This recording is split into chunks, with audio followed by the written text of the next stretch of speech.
Oh, shout out mga idol. Muna akong client mga idol na ako sa Negros Rental Karot.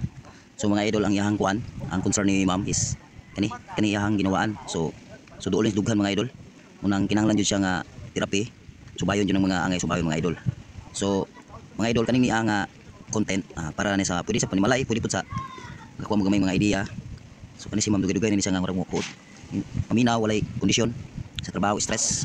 So karon akong gi-refresh iyahang ginawaan.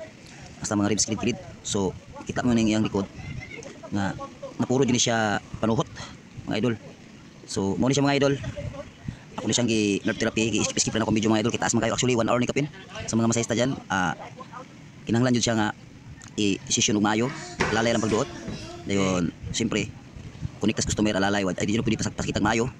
So salamat kay mga idol sa mga nag-support. So sa mga ganahan pag mga update, mga layon ko mga idol, basta maka-subscribe mo hilot ni Amboy Vlog. So pinuta lang ninyo ang kundi subscribe.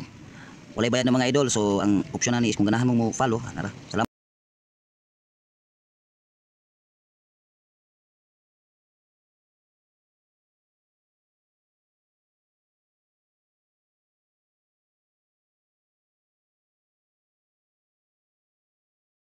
So giapil po naman ako yung mga idol ang iyahang kuan, lapi-lapi. Kung tawagin sa Tagalog yung ano ba yun? Bandang quit kasi kailangan talagang ma-refresh kasi may sciatica din sa mga idol. Actually hindi ganun ka sakit pero pag hindi mo maagapan agad magiging istorbo sa paglakad mga idol. So God bless ng marami sa mga followers.